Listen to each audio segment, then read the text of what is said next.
Welcome back to Truth and Liberty, where we analyze political theory from the Christian worldview, the Reformed biblical worldview. Thank you for joining me. I'm your host, Mike Lewis. This is, I think, episode 5. This is going to be part 3, where we're continuing our trek through this political compass test.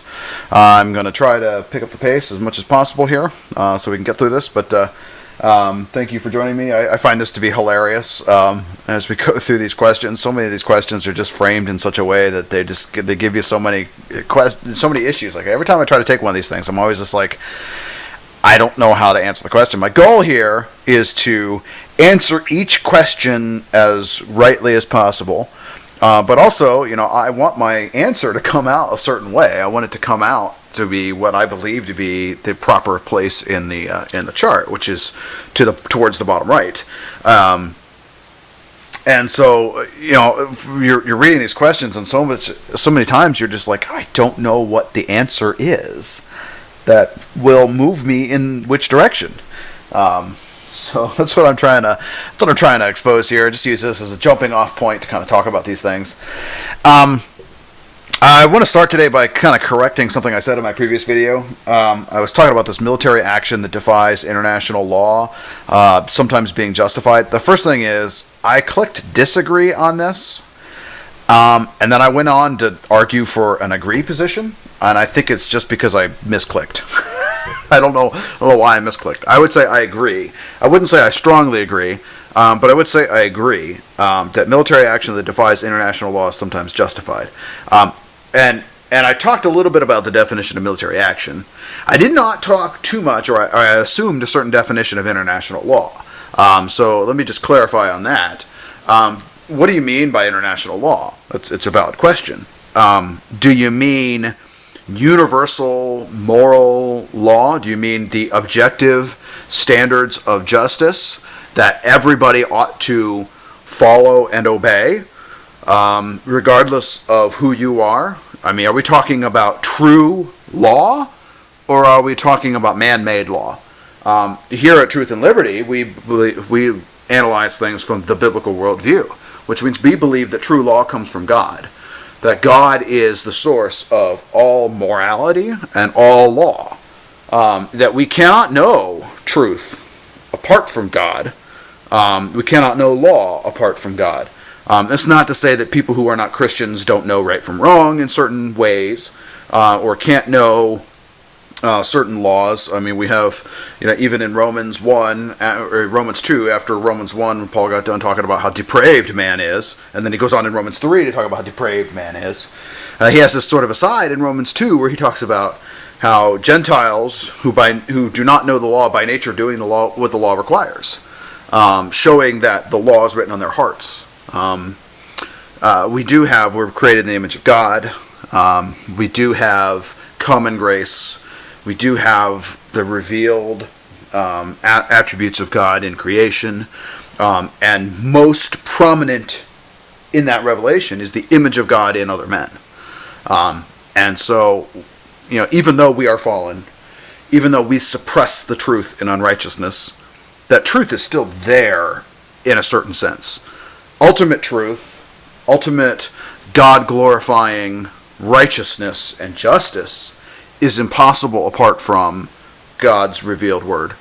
And even this basic level of civil law, civil morality, is impossible apart from the revelation of God. But I believe that God has revealed in writing our consciences and writing the image of God in our heart, even as flawed as that is after the fall, God has written that on our hearts enough so that we can know some basic principles of right and wrong. So, I mean, it's the basic idea. I mean, it's the basic reason why, philosophers and religious leaders from all over the world throughout all time have all been able to come up with the golden rule. Do unto others as you would have them do unto yourself. I mean, obviously we would say that truth is most consistent with the biblical worldview, and it relies on the biblical worldview to really be fully understood and to really have full meaning and to really be fully defensible, right? Because if we live in this world apart from the biblical worldview, then we live in a world of subjective morality. We live in a world where, we could take the atheists these days. They talk about the Humanist Manifesto. Let's digress and talk about the Humanist Manifesto for a second. That's one of my favorite things to pick on, honestly, because the Humanist Manifesto starts off, it talks about how we believe in science, and we believe in empiricism, and we believe in evidence, and we believe in and all this, basically atheism and evolution and all this stuff. And then they go on to talk about how they believe in the inherent human dignity of people. Like, well, how do you connect those two ideas? You literally cannot. It's the Jeff Durbin shtick, where he constantly points out, in the evolutionary worldview, we're stardust, we're fish, we're just happen to have evolved a certain way over time. Who's to say what's right and wrong for that to behave? If you get rid of the biblical worldview, in an ultimate sense, you have no way of knowing or defending or saying that. But God has revealed, in a partial sense, certain things to us through our consciences, through writing the law in our hearts, even to Gentiles who do not have the law, right? So, and when it comes to an epistemology of right and wrong, an epistemology of morality, we would say that all truth comes from God, and we are dependent on God to receive the knowledge that we need and have. But one of the ways he has given us to understand that is through reason and through our human nature. And so while we are not autonomous in our pursuit of truth, we are capable by his grace, and he is creating us to be capable of understanding these things. The flaw is when we suppress that truth in unrighteousness. What is known about God is clearly perceived in creation, but we suppress the truth in unrighteousness, and that's where we go astray.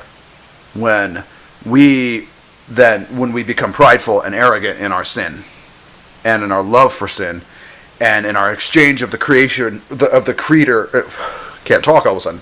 When we exchange the creator for the creation, and we worship what he has created, and we go and live in ways that is contrary to his creation and is contrary to his law, that is when we err. And having erred that way, says Adam, we have no way of finding our way back to him apart from what he has done to save us, and apart from what he has revealed to us. And so that's a major digression into worldview thinking there. And to circle back around, the reason why I bring that up is when we talk about international law, we're talking about, are we talking about this universal objective morality that is written on the hearts and the consciences of every person, even the Gentiles who do not have the law? Is that what we're talking about? Or are we talking about what the UN says, or the Geneva Conventions say, or whatever sort of other ruling body says, quote unquote, right? Is that what we're talking about? And that's which one you're talking about really influences your answer to this question, doesn't it? Because if we're talking about objective morality and objective justice, then no, it's never justified to violate that at all, whatsoever. That's kind of a founding principle of this entire podcast, that there is an objective standard of justice that those who exist, whose job it is to uphold justice, are not to violate. They, the government, the governing authorities, the magistrates, whatever form they take, whether it's a state or a market, they are subject to the same law that they are to uphold. So, and if we're talking about God's law, then absolutely not. No military action that defies that is justified. So I need to point that out, because in my answer previously, I was assuming a definition of human international law, and I think that is what the question is presupposing here. I think they're assuming human law at an international level. I think they're assuming like UN sanctions and UN regulations and all these non-binding resolutions that the UN does and everything, all the treaties and stuff, and I think that is what they are assuming. And from that perspective, everything I said last time is I stand by. If they come out and they say, well, we're going to make this law, they have no binding authority. If we have a just cause to go to war, then we have a just cause to go to war, whatever, regardless of whatever they say. And you can take that whether you're talking about, and again, we're talking about in an objective sense here. I started to talk about how this is an argument for our anarcho-capitalism. The U.S. has the ability to exist and relate with other nations without the need for the UN governing their interactions with other nations. Right? The UN comes in, they make these non-binding resolutions, and because the U.S. wants to play nice, we sort of try to follow along with them to a certain extent and everything, and that's all fine and good as far as the convention, right? I mean, there's all kinds of societal norms that we may or may not agree to, that we abide by because we love the people who we're trying to relate to, and so we abide by these societal norms. That doesn't make those inherently right or wrong, but from a standpoint of people who want to serve others and put others before ourselves, we sort of follow along with those things. But to say that, the U.S. would not possibly be able to relate to another nation without the one world government, the central world government, being able to help us have peaceful relations with Iran and North Korea or whatever, I don't hear anybody saying that. I don't hear anybody arguing for that. But any statist who says that people in Ohio can't get along with people in California without the federal government, if they're going to be logically consistent, would have to make that argument for the U.S. People in the U.S. can't relate to people in China without a one world government. Right? And so that line of thinking is where we say, well, if people in Ohio don't need the federal government to relate to people in California, why do people in Cincinnati need the federal government to relate to people in Cleveland? I mean, why do they need the state government? Why do they need Ohio as a state government? Can't people just peacefully interact with each other? Right? You'll say, well, what if they're not being peaceful? Then we need some sort of justice system, right? We can talk about what that involves. So, without getting too far into the digression there, I figured I wanted to revise, first of all, clarify some of my thinking on that, especially when it comes to, what are we assuming the definition of international law is, and then also to say, I misclicked. So this one I am agreeing with, but I'm not going to strongly agree with it. I'm just going to agree with it. So, anyway, continuing on. Page 2. So now we're going to talk about the economy. It's talking about not the stock exchange index, but actually, or I guess our attitudes towards the economy. So here we go. People are ultimately divided more by class than by nationality. All right, so let's talk about definitions. Divided, class, and nationality all need definition. So I'm assuming that their definition of nationality would be related to geographical location and allegiance to a state. So people here in North America who live between certain points of latitude are going to be Americans because they live in the continental United States, and then there's people in Hawaii and Alaska. We're Americans because we live in the United States of America, and we are under the United States of America, and in terms of their government. I don't necessarily agree that that's the way it should be, but for now that's the way it is. So that's my nationality is I'm an American, versus somebody over in England is an English person, right? He's a British person. Somebody over in Germany is a German. Somebody over in Japan is Japanese, right? In terms of nationality, right? And then class would be socioeconomic strata, which is very different depending on what part of the world you're in. Here in the West, we have our upper, lower, and middle classes, where the middle class is probably going to be your majority of people, where they have just kind of normal lives. You have the upper class, where they make tons of money and they live lives of luxury. You have the lower class, where they're struggling to get by. But in America, even the lower class is generally halfway decently off. I mean, when you compare them to other places in the world where people are starving, and times throughout history when kings didn't have indoor plumbing, the lower classes in America are pretty well off compared to all of that. But compared to the middle class and the upper class, they're not as well off. So you've got your socioeconomic class here, and then you have, but then like in India or whatever, they have the caste system. So different places in the world are very different, right? So the question here is, are people divided more by their socioeconomic class, like within their nation, than nationality? So the presumption would be, I as a middle class person could relate better to a German middle class person than I could to an American upper class person. That's the question. I disagree with that, I think. I think that, well, again, it just depends on what you mean by divided. Do you mean hostility, or do you just mean that we just don't interact with each other all that much?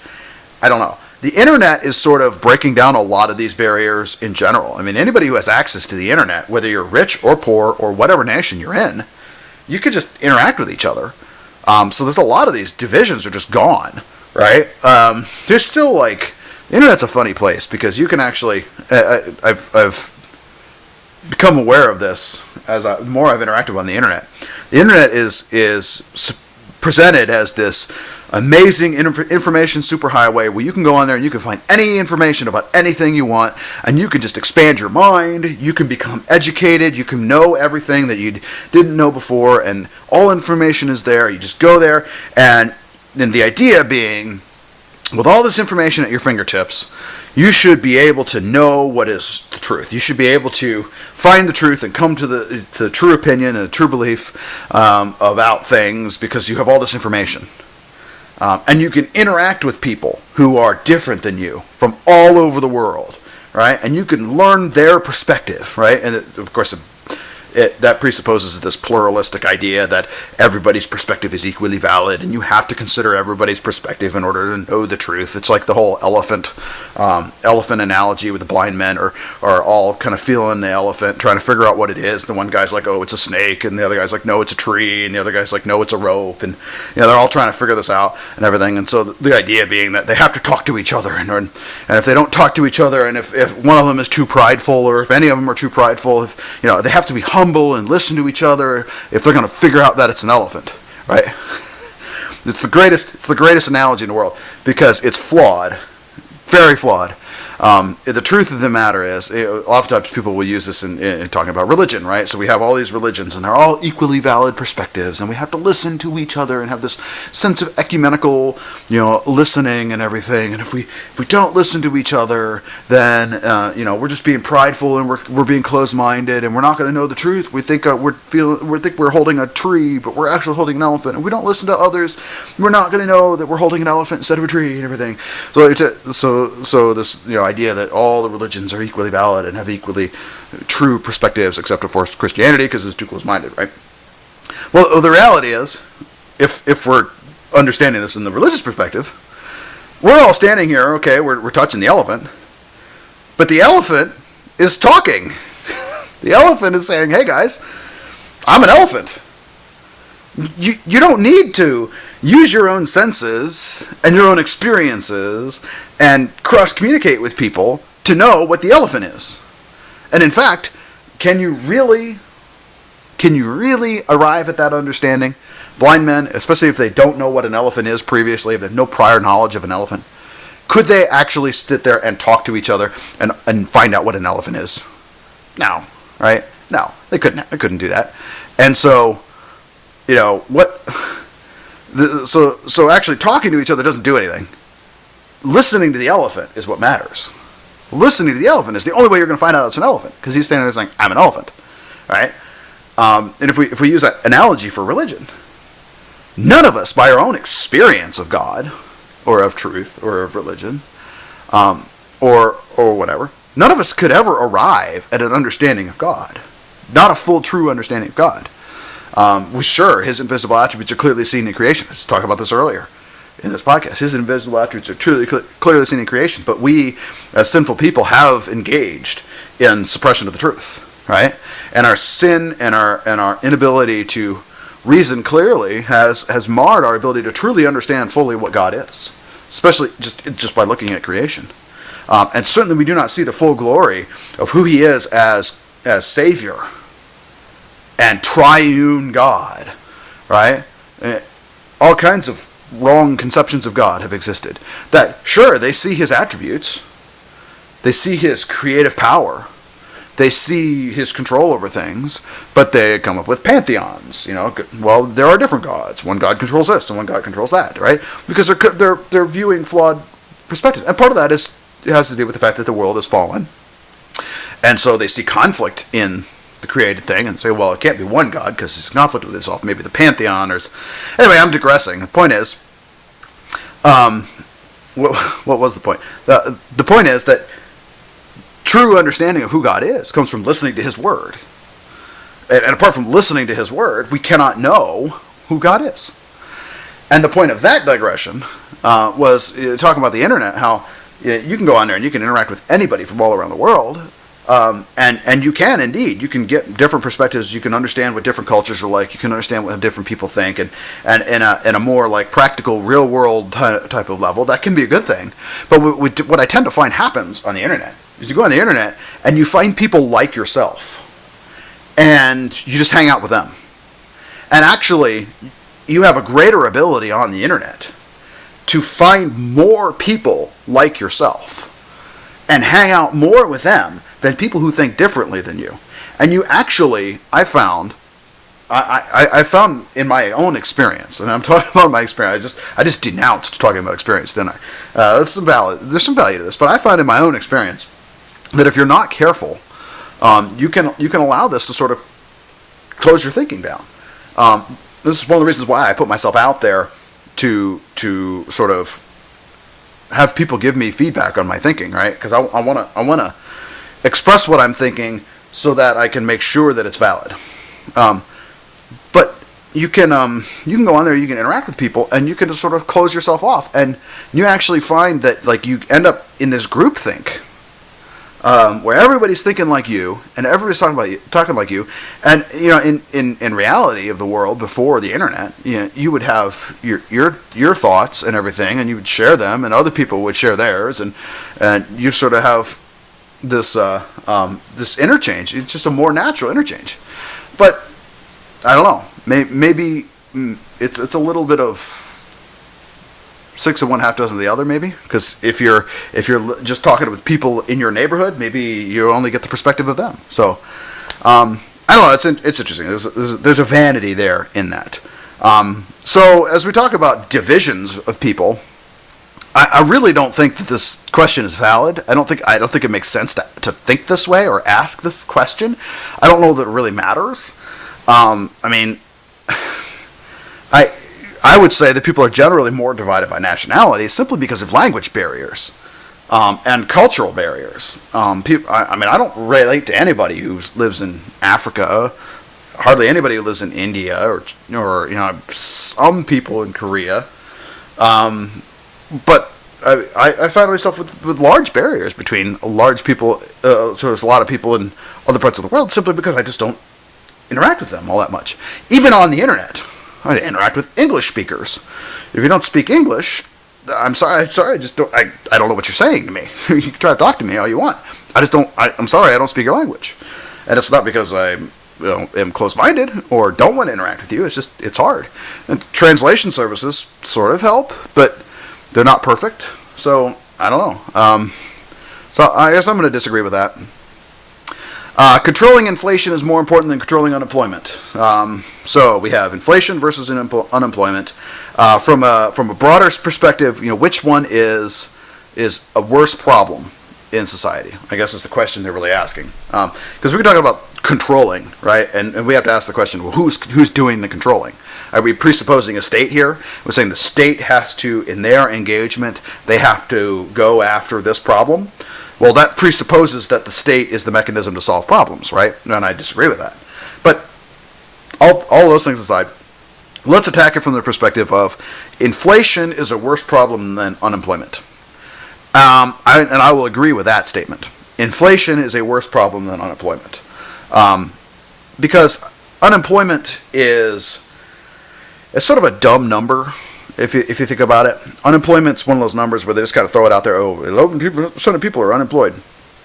But you don't really understand about that, like, who recently became unemployed. Are these the same people? Like, you don't have any, like, experience of, like, real people. How many people of those unemployed people have been unemployed for a long time, and what are the reasons why they're unemployed, and things along those lines. And it presupposes this understanding, this view of economics, that a healthy economy is all about people having jobs. Now, that's an easy understanding. It's an easy way of thinking. It lies close at hand for people who live in the middle class or the lower class or whatever, who are very dependent on their jobs to survive. I would be one of those persons. If I lost my job, I would have some trouble with life. I would have to find a new job pretty quickly because I have mouths to feed at home. So it's sympathetic. I'm sympathetic to people who think that way, that unemployment is a major problem. But unemployment at any given moment, the current level of unemployment is not a helpful number. It doesn't tell you actually anything. What you want to look at is trends, not just of where unemployment is going, because unemployment could go up at times as the economy is restructuring, and then come back down. It just depends, right? As certain industries become obsolete and are replaced by other industries, or certain firms have trouble and go under, whereas other firms are rising up, and just, it's a really flux state, right? And really, it's sort of a necessary thing at times for temporary unemployment to happen. Permanent unemployment is a problem, but I don't think that permanent unemployment is a reality for most people. Certainly some people are, and we would want to do things to try to help them as a society from a charity standpoint. But trying to say, well, we have a certain level of unemployment we want to maintain, and we have to get unemployment down, and we have to create jobs just to get people working. I don't think that that's healthy. I think that as the economy grows, more opportunities will arise, and as the economy grows naturally, as entrepreneurs create new technologies and new industries, then those people will have opportunities to find jobs. Inflation is the real problem, because inflation is actually caused by central banking. And this is a digression that I don't really want to get too far into, because I've spent some time already on this podcast, this particular episode. But inflation is actually a real problem. The Federal Reserve was created 100 or so years ago with a goal to control inflation, and their method of controlling inflation was to create inflation. Like, literally, they were like, oh, well, we have to have a certain level of inflation. So if we're below that, we actually think this is a bad thing. So inflation is a symptom, actually, of the federal bank's manipulation of the money in the country, which actually has other negative side effects. And so I would say that that's a greater problem. But that only highlights the reality that trying to control that thing actually caused the problem, because interest rates,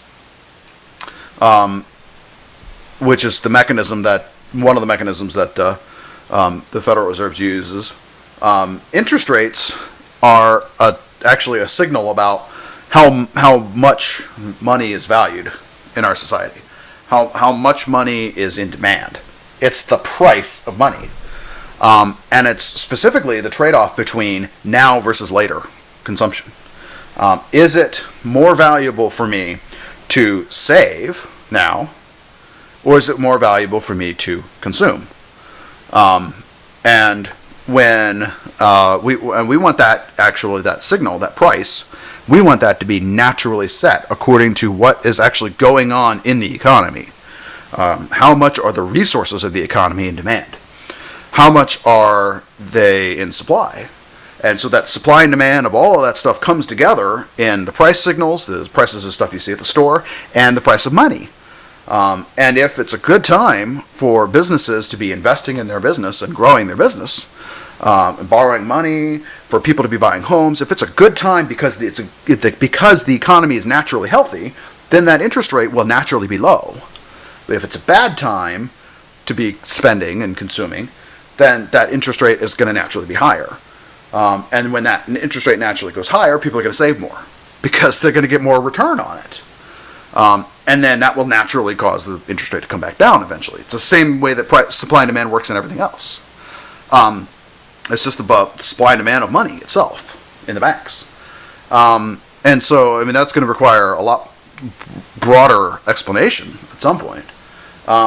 But the basic idea being that, you know, inflation happens sort of as a result, or as a part of the way that the Federal Reserve tries to control this pricing, because the economic policy of our government has been for a long time that if people aren't spending, then businesses aren't making money. And if businesses aren't making money, they're not hiring people, and people aren't being paid money, and then they don't have any money to spend. And if they don't have any money to spend, the businesses aren't making money, and then if the businesses aren't making money, they're not going to be able to hire people, they're not going to be able to pay people, and people are going to lose their jobs, and they're not going to have money to spend. But that presupposes that spending is a good thing. Always. It's not necessarily the case, right? And it goes to the same idea of this unemployment. We have to control unemployment. So the liberal mindset here would say, oh, inflation is fine if we can control unemployment. The conservative mindset, the Austrian mindset, would say, no, we don't want inflation. We want to avoid inflation, especially in the name of trying to control unemployment, because unemployment happens at times as the economy restructures itself naturally, and we want to allow that natural restructuring because we know it's temporary, because the economy is going through growing pains or whatever, and eventually things will come out right. Because nobody sits around and go, or nobody should, you know, real enterprising adults don't sit around and go, well, I'm going to wait for somebody to hand me money. They go, you know, I got to make something of my life. And if there's jobs available, they'll go take a job. If there's not jobs available, and I'm not trying to say this to say that, you know, I mean, there are people out there who are really struggling and having a hard time finding jobs. And it's not to say that in the short term, you're not going to go through difficulty and everything. But those of us who are, you know, the truly go-getters, or the people who truly understand how they have the responsibility to provide for themselves and not wait and expect other people just to magically provide for them. They don't wait. They don't sit around. They'll go try to make the best of their situation. And if that involves investing in their own human capital to try to better themselves, they will. But, you know, so it's a temporary thing. So I'm going to say I disagree strongly that controlling inflation is more important than controlling unemployment. Wait. Let me make sure I'm understanding this correctly. I'm going to agree. Sorry. The liberal would say, inflation is okay, we need to control unemployment. No, I'm going to say unemployment is natural and temporary on a free market. Unemployment is natural and temporary. Inflation is caused by central banking. So I'm going to agree that we should control inflation by not trying to control the economy. There we go. Because corporations cannot be trusted to voluntarily protect the environment, they require regulation. I'm going to strongly disagree with this one as well. And just in brief, this presupposes this conspiracy theory that corporations are just these evil, greedy fat cats who just want to milk everything they can from the poor people and from the environment just to pad their own pockets. And you know what? There's truth to that, right? Businesses exist to make money, right? The problem is, this is very much flawed reasoning. Corporations, or any company on a free market, can only survive if they efficiently provide good products and services to their customers. If their customers are satisfied, then they'll survive. And if they're not serving their customers, they're not going to survive. The problem is, regulation happens oftentimes when corporations who can't compete because they're not doing as good a job as maybe the startups are or whatever, they grow too big, they're not agile enough, and they're trying to protect their invested interest. And they go to government and say, oh, we think you should pass these sort of regulations to make sure that this industry is safe, or blah, blah, blah, blah, blah. And they put all this regulatory burden. And it might be stuff that's actually sensible. You know, we don't want apples with razor blades in them. So the invested apple in producing industry will go to Congress and say, hey, pass a law that says nobody should put razor blades in their apples. Well, who's putting razor blades in their apples in the store, really? I mean, who is, right? Well, this regulatory burden comes with this whole requirement of compliance that is expensive to keep up with. Maybe you've got to get some sort of license. Maybe you have to go through some sort of FDA inspection. Maybe you have to just hire somebody full time who is a lawyer, because they can actually read the laws and know what's going on and actually make sure you're keeping up. And so they're going to be not some just bumpkin or whatever secretary, but they're going to actually be a highly skilled person who is going to be expensive to hire. And so these smaller competitors who might come in and compete against the corporation are suddenly hindered very strongly.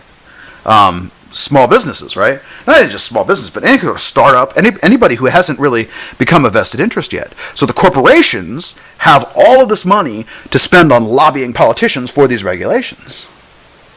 And so they get the regulations that favor them. And even just having a regulation favors them, because now the small guys can't keep up. And so the corporations know this. And now the corporations don't have to change. They can get the regulations written in such a way that doesn't require them to change. All they have to do is just, really, it's a drop in a bucket for a major corporation to hire another person like that, another lawyer like that. They already have a team of them, right? They fend off, my coffee was hot and I spilled it on my lap and you didn't tell me it was hot, and so I'm going to sue McDonald's. They fend off that kind of nonsense all the time, right? And so this is just, another thing for them, right? So this whole idea that they can't be trusted to voluntarily protect the environment, just in general, corporations, big corporations, these sorts of monstrosity entities that people are so afraid of, they don't have that size and that power apart from the regulation. The regulation is what allows them to stay at this unnatural size. This competition arises up, and the corporations become afraid of the competition because they know they're going to eat their lunch. They can't keep up, and because customer needs are shifting, or the demands of customers are not exactly what the corporation has been supplying, and so these other corporations, they go, well, these other small companies, they come in and start serving customers, and the major corporation starts losing business, and so they got to try to shut that down. So then the only other thing to say about this is, what is this environment? Protect the environment. There's a whole digression we could get into there. And I'm now 3 questions into this, and I'm probably out of time for today. But what do we mean by protecting the environment? I trust corporations to protect and take care of their own property. I trust people. I trust private property owners to take care of their own property better than the state. There's this thing called the tragedy of the commons. And when things are publicly owned or not owned by anybody, everybody sort of assumes that somebody else will take care of it. And everybody sort of assumes that if they don't go grab the resources they can from the situation, that they're going to be gone before they get there. And so in public situations, where there's not private property, generally the environment does poorer than if there's private property. Corporations will take care of their own, or corporations or companies or anybody will take care of their own private property. And if everybody takes care of their own private property, and if there's a justice system in place that considers respecting the property rights of everybody, and there's no system that says, well, this public property is public property and the government takes care of it, then there's a natural thing here. Anytime anybody does something that harms the property of somebody else, then they have to go to arbitration. They have to find some way to deal with that situation. And so everybody will take care of their own property, and then will naturally, automatically be concerned with not messing up somebody else's property. I mean, I don't go over to my neighbor and cut down his tree, right? Because I know he'll come over and I don't know, do some sort of violence to me. I don't know what he would do if I did that. I mean, my neighbor's a nice guy. I'm sure I would never do that in the first place, right? And if I did, I mean, he'd be justified to, call the police on me or something, right? Because I offended his property. Well, if I'm going to do that, why would a corporation go out and mess with some other corporation's property or mess with private people's property? Why would they do that? Well, the liberal mindset says, well, no, these corporations can't be trusted because they're just evil, greedy places. Well, some of them operate that way in our current society because of the way the government allows them to and protects them and gives them this regulatory industry that they can use to sort of squash their competition and keep their competition from keeping up. And so we are indeed sort of beholden to these corporations because of what the government does on their behalf. And so I would say that they actually, because corporations cannot be trusted to voluntarily protect the environment, we should not have regulation. I would actually say the exact opposite of this. Anyway, that's about as far as I'm going to get today. I have done 3 of these questions so far. Please join us next time. Hopefully this is enriching. Hopefully this is giving you some food for thought. Hopefully this is giving you some... Maybe this has prompted some questions or some things you would like me to clarify, or some things that you would like me to answer, or maybe I'm missing something. Maybe there's something you want to point out that I can maybe talk about a little more next time. At any rate, this has been Truth and Liberty. I've been your host, Mike Lewis. Happy to do this. Please join us next time. Thanks. And don't forget to like, comment, and subscribe. Because that's what every YouTube person says, right? Everybody says. So I have to say that, right? I mean, I can't not say that at the end of my video, right? Because then I wouldn't be on YouTube, right? I mean, that's what everybody says. Anyway, I'll catch you guys later. Bye.